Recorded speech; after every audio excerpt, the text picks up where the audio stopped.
On a un effectif théorique de presque 500 personnes. Alors, vous avez fait allusion au temps de réaction, à la réactivité du personnel en termes d'évacuation. Les 7 minutes, vous avez estimé que 7 minutes c'était largement au-dessus. Mais nous avons 4 étages avec 500 personnes. Est-ce que vous estimez réellement qu'on peut avoir le même temps de réactivité? Bien évidemment. Avec le nombre d'issues que nous avons dans la maison. Merci pour la question. C'est la raison pour laquelle, avant de commencer mon propos, j'ai dit que la première des choses qu'il fallait faire, avant déjà d'arriver même aux phases des exercices, c'était déjà d'abord de former le personnel et de faire une visite de sécurité de votre bâtiment pour savoir déjà est-ce que ce bâtiment répond aux normes de sécurité prévues pour les bâtiments R+4 à usage de bureau. Est-ce que les dégagements ou encore les sorties sont judicieusement repartis et en nombre suffisant qui permettent d'évacuer le nombre d'occupants de l'ensemble du bâtiment. Donc vous voyez qu'on a un peu essayé de mettre la charrue avant les... la première des choses à faire, à solliciter des sapeurs-pompiers, c'était une évaluation sécuritaire de votre bâtiment. Après l'évaluation sécuritaire de votre bâtiment, il fallait former le personnel. Et parce que lorsque le personnel a déjà intégré la nécessité d'évacuer et que des exercices sont fréquents, vous allez voir que le temps d'évacuation et le temps de réaction sera nettement plus court. Et c'est parce que on pourrait peut-être le dire hors caméra, mais laissez-moi vous dire qu'arrivé à certains niveaux, il y a des gens qui disaient que non, bon, il n'y a pas le feu, c'est un exercice, on ne sort pas, non, c'est la blague et tout ça. Et vous avez certainement constaté qu'il y avait des gens qui continuaient à avoir accès au bâtiment.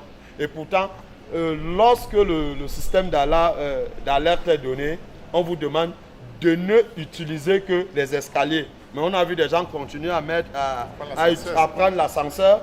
On a vu des gens continuer à entrer dans le bâtiment. Des gens continuaient à travailler lorsque le requérant venait toquer, ils ouvraient et après ils refermaient. Voilà, il y a un peu tous ces détails. Et on s'est dit que c'est parce qu'effectivement, les gens n'ont pas l'habitude de vivre ce genre de situation. Et c'est ce que nous avons conseillé à madame, que la chose prépondérante à faire était déjà d'abord évaluer votre bâtiment sur les risques d'incendie et ensuite former le personnel. Leur dire comment est-ce que les moyens de secours que votre bâtiment déjà dispose. J'ai vu d'aucuns se balader avec des extincteurs. C'est bien beau d'avoir un extincteur. Il faudrait pouvoir le mettre en œuvre. Il faudrait savoir le mettre en œuvre. Et il faudrait pouvoir faire la différence entre la nature du feu et la nature de l'agent extincteur que vous avez en votre possession. Donc vous voyez que c'est à travers une formation que vous aurez toutes ces compétences. Déjà pour déterminer le point de rassemblement dans Voilà. Il faudrait un point pouvant accueillir le maximum de personnes et qui est à l'abri des effets de tout sinistre. Généralement, on dit chez nous que lorsque vous pouvez voir au-dessus de votre tête le ciel, ça veut dire que vous êtes en sécurité.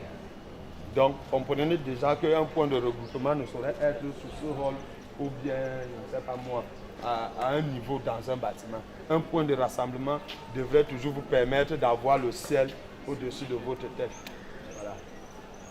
Et il n'exclut pas que pour un établissement comme celui-ci, qui peut avoir environ 500 employés avec le public, qu'on puisse avoir plusieurs points de regroupement.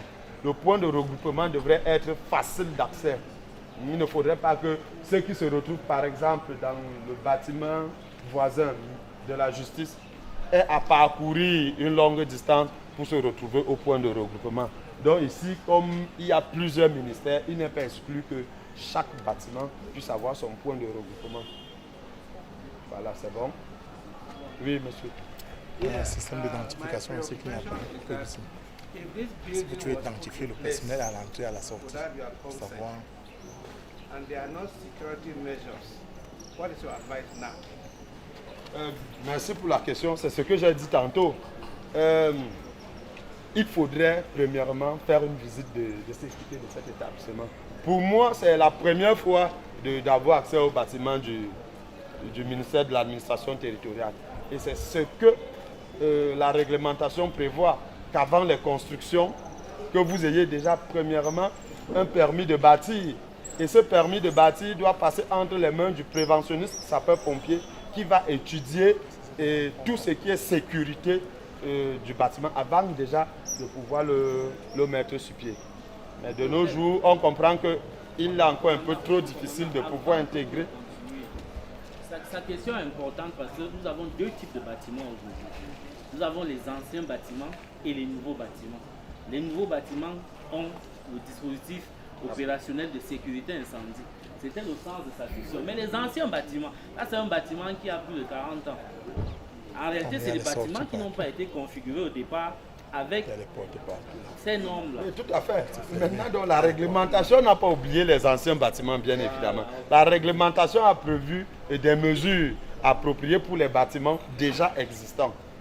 Ce qui est sûr, pour les bâtiments déjà existants, on aura un peu plus d'aggravation sur les moyens de secours demandés dans un bâtiment qui existe déjà que dans un bâtiment qui devra être, que dans un nouveau bâtiment qui devra être construit.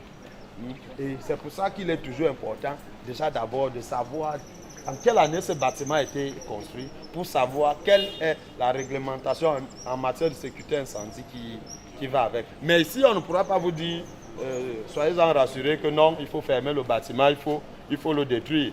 Comme le bâtiment existe déjà, nous allons vous donner des mécanismes en aggravation pour pouvoir atténuer les risques d'incendie dus à certaines mesures qui n'avaient pas été prises auparavant, mais que nous pourrions compenser, soit par exemple en vous demandant d'ajouter le nombre de sorties, soit par exemple en vous demandant d'ajouter le nombre d'escaliers, soit par exemple en vous demandant d'ajouter le nombre d'extincteurs, soit en vous demandant d'installer des bouches et poteaux d'incendie de part et d'autre de votre établissement. Tout ceci sont des moyens qui vous permettent de réduire au maximum les risques dans un établissement qui existait déjà.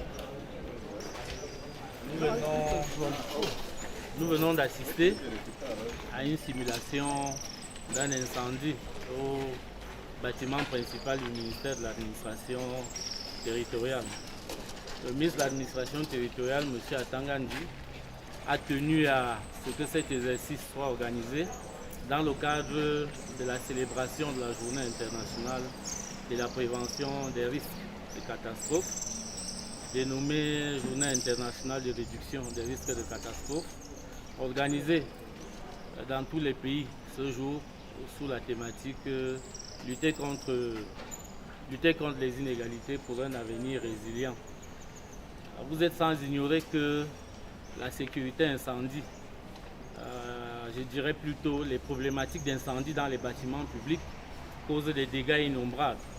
Le ministère de l'administration territoriale n'est non plus à l'abri de ces incendies-là. Il était donc nécessaire, avec le concours du Corps national des sapeurs-pompiers, d'organiser cette simulation déjà pour évaluer le temps de réaction du personnel en matière d'évacuation du bâtiment, d'évaluer aussi de manière sommaire le dispositif opérationnel de sécurité incendie du ministère et enfin de procéder à des recommandations qui seront mises en œuvre. Quelques recommandations ont déjà été formulées, mais je pense que nous allons aller à une étape plus poussée lorsque le Corps national des sapeurs-pompiers sera saisi formellement pour procéder à une visite du bâtiment et à une évaluation de tout le dispositif opérationnel de gestion de crise. Voilà, je vais donc remercier le Corps national des sapeurs-pompiers qui est venu accompagner le MINAT ici ce jour, remercier les partenaires qui ont accompagné le MINAT hier déjà lors de la table ronde qui a été organisée à l'hôtel de ville de Yaoundé, remercier les médias qui ont couvert cet événement depuis hier. Les opérations de sensibilisation se tiennent dans toute la République sous l'autorité des gouverneurs des régions qui ont depuis hier également procédé à des opérations de sensibilisation dans leurs unités de commandement respectives.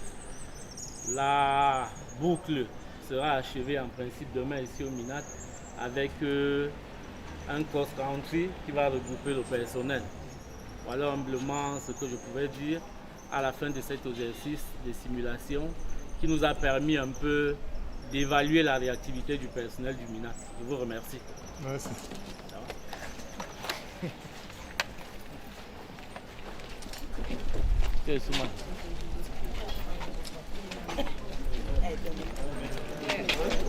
Every day.